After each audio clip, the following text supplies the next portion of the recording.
এই গরমে ঠান্ডা ঠান্ডা কিছু খেতে কার না ভালো লাগে। ঠান্ডা কথাটা মাথায় আসতেই মনে পড়ে আইসক্রিমের কথা। আসসালামু আলাইকুম, আমি মাহি। আপনাদের সবাইকে স্বাগত মাহির রান্নাঘরে।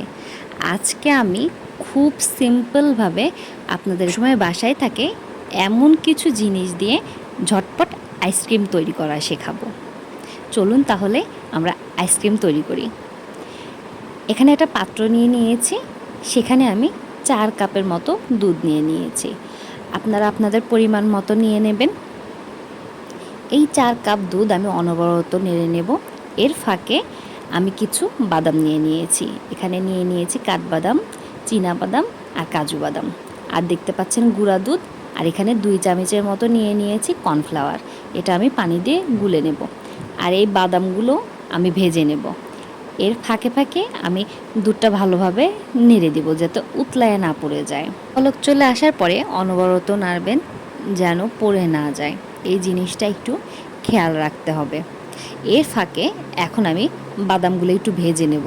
এখন হয়তো বা অনেকজন মনে মনে ভাবছেন যে বাসায় বানানো আইসক্রিম কেমন হবে, এটা কি খেতে ভালো হবে? একবার বাসায় তৈরি করেই তো দেখেন খেতে ভালো হবে কি না। অবশ্যই ভালো হবে।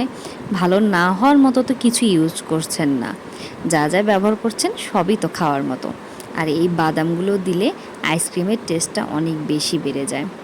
তো এখন আমার বাদামগুলো ভাজা হয়ে গেলে আমি এটা গুঁড়ো করে নিয়েছি।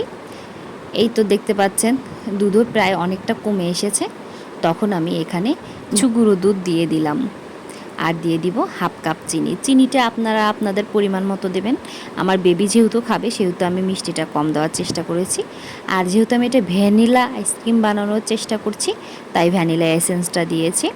ভ্যানিলা এসেন্স না থাকলে আপনারা এখানে এলাচের গুঁড়িটা দিয়ে দিতে পারেন। এলাচের গুঁড়ি দিলে অনেক সুন্দর ফ্লেভার আসবে। আর দেখতে পাচ্ছেন আমি কিছুটা বাদামের মধ্যে দিয়ে দিলাম আর কর্নফ্লাওয়ার গুলে এর ভেতরে দিয়ে দিচ্ছি।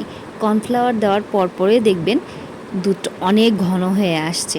যখন এটা অনেকটা ঘন হয়ে আসবে তখন এটা একটু রেস্টে রেখে দিবেন ঠান্ডা করার জন্য। দুধটা যখন ঠান্ডা হয়ে যাবে তখন আমার মতো এরকম একটা পাত্র নেবেন, বা যার কাছে যেমনই পাত্র থাক, টিফিন বাটি হোক, সেরকম নেবেন। আমার কাছে একটা আইসক্রিমের কৌটা ছিল, আমি সেটাতেও নিয়ে নিয়েছি। আর উপরে বেঁচে যাওয়া সেই বাদামগুলো নিয়ে নিয়েছি। সুন্দর করে পরিবেশন করে দিচ্ছি। এখনই দেখতে মাশাআল্লাহ কতটা সুন্দর লাগছে। আমি তো কল্পনাও করতে পারিনি বাসায় বানানো আইসক্রিম এতটা পারফেক্ট হয় আর এতটা ভালো হয়। তো এখন আমি ডিপ ফ্রিজে রেখে দিচ্ছি 5 ঘন্টার জন্য। 5 ঘন্টা পরে এটা আমি খুলেছি। যে ছোট আইসক্রিমের কৌটাটায় ভরেছিলাম সেটা প্রায় আমি অর্ধেক খেয়ে ফেলেছি। আর এই বড়টা এখনও খাওয়া হয়নি। সত্যি কথা বলতে বাসায় বানানো আইসক্রিম যে এতটা মজা হয়, আপনারা যদি বাসায় না বানান বুঝতে পারবেন না। সবাইকে অসংখ্য ধন্যবাদ। আল্লাহ হাফেজ।